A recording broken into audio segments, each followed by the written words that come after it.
നമസ്കാരം, മലയാളി വാർത്തയിലേക്ക് സ്വാഗതം.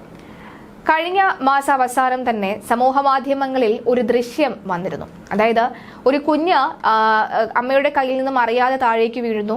ആ ഒരു എന്തോ ഭാഗ്യം കൊണ്ട് കുഞ്ഞിനെ എല്ലാവരും കൂടെ ചേർന്ന് രക്ഷപ്പെടുത്തുന്ന ദൃശ്യം.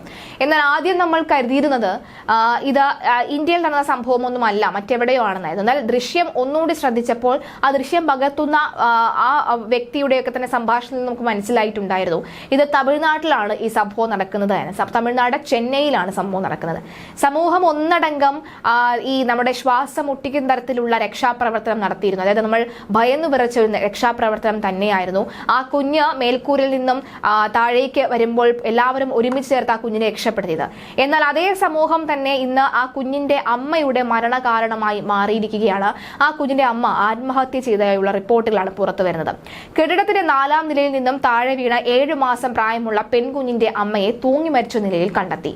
കാരമട സ്വദേശി രമ്യയാണ് മരിച്ചത്. 33 വയസ്സായിരുന്നു. ഭർത്താവിനും രക്ഷിതാക്കൾക്കും ഒപ്പം താമസിച്ചിരുന്ന രമ്യയെ ഞായറാഴ്ചയാണ് വീടിനുള്ളിൽ തൂങ്ങി മരിച്ച നിലയിൽ കണ്ടെത്തിയത്. മരണകാരണം വ്യക്തമല്ല. ഈ കാരമട സ്വദേശിയായ രമ്യയും ഭർത്താവും വെങ്കടേശനും ചെന്നൈ ആവടിയിലെ തിരുമുല്ലവയലിലാണ് താമസിച്ചിരുന്നത്. ഏപ്രിൽ 28-നാണ് 7 മാസം പ്രായമുള്ള മകൾ ഇവർ താമസിക്കുന്ന കെട്ടിടത്തിന്റെ 4ാം നിലയിൽ നിന്ന് താഴെ വീണത്. രമ്യയുടെ കയ്യിൽ നിന്ന് വഴുതി വീണ പെൺകുട്ടി 1ാം നിലയിലെ ഇരുമ്പ് ഷീറ്റിൽ തങ്ങി നിൽക്കുകയായിരുന്നു. തുടർന്ന് സമീപത്തെ താമസക്കാരുടെ നേതൃത്വത്തിൽ നടത്തിയ രക്ഷാപ്രവർത്തനത്തിന്റെ വീഡിയോ സമൂഹ മാധ്യമങ്ങളിൽ വൈറലായിരുന്നു. കെട്ടിടത്തിലെ താമസക്കാർ ചേർന്ന് പെൺകുട്ടിയെ സാഹസികമായി തന്നെ രക്ഷപ്പെടുത്തുകയും ചെയ്തു. ഈ സംഭവം ശേഷം മാനസികമായി തകർന്ന രമ്യയും ഭർത്താവും കാരമടയിലെത്തി രക്ഷിതാക്കൾക്കൊപ്പമാണ് താമസിച്ചിരുന്നത്. മകൾ വീണ സംഭവത്തിൽ പലരും കുറ്റപ്പെടുത്തിയതിനെ തുടർന്ന് രമ്യ കടുത്ത മാനസിക സംഘർഷത്തിലായിരുന്നുവെന്നാണ് പറയുന്നത്. ഞായറാഴ്ച രാവിലെ രമ്യയുടെ അച്ഛനും അമ്മയും ഒരു കല്യാണത്തിന് പോയ സമയത്താണ് തൂങ്ങി മരിച്ചത് എന്ന് കരുതുന്നു. ഭർത്താവ് വെങ്കടേഷ് മുറിയിൽ കിടന്നുറങ്ങുകയുണ്ടായിരുന്നു. ഉറക്കമുണർന്നു വന്ന വെങ്കടേഷാണ് രമ്യ തൂങ്ങി നിൽക്കുന്ന നിലയിൽ കണ്ടെത്തിയത്. ഉടനെ കാരമടയിലെ പിന്നീട് മേട്ടുപ്പാളയം ആശുപത്രിയിലും എത്തിച്ചുവെങ്കിലും ജീവൻ രക്ഷിക്കാൻ കഴിഞ്ഞില്ല.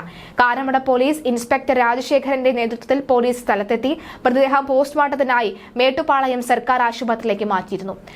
കുഞ്ഞിനെ കൊല്ലാൻ ശ്രമിച്ചതാണോ എന്നടക്കമുള്ള ചോദ്യങ്ങൾ രമ്യയ്ക്ക് നേരെ ഉണ്ടായിരുന്നു. ഒരു കുഞ്ഞിനെ നോക്കാൻ പോലും അറിയില്ലേ എന്നൊക്കെ തന്നെ ചോദിക്കുന്നുണ്ട്. ഈ രമ്യയ്ക്ക് 2 മക്കളാണുള്ളത്. ഏറ്റവും ഇളയ കുഞ്ഞായിരുന്നു 5 മാസം പ്രായമുള്ള ഈ പെൺകുഞ്ഞ്. എന്തായാലും രക്ഷിച്ചതിന് പിന്നാലെ തന്നെ രമ്യയ്ക്ക് നേരെ വലിയ രീതിയിലുള്ള കുറ്റം, അതായത് സൈബർ അറ്റാക്ക് അടക്കമുള്ളവ ഉണ്ടായിരുന്നു. അത് മാത്രമല്ല നേരിട്ടും ബന്ധുക്കളടക്കം സുഹൃത്തുക്കളും ആ ഫ്ളാറ്റിലുള്ള ജീവനക്കാരും ഒക്കെ തന്നെ അവരെ വലിയ രീതിയിൽ കുറ്റപ്പെടുത്തുന്നുണ്ടായിരുന്നു. അതിലൊരു മാനസിക സംഘർഷം നേരിടുകയായിരുന്നു.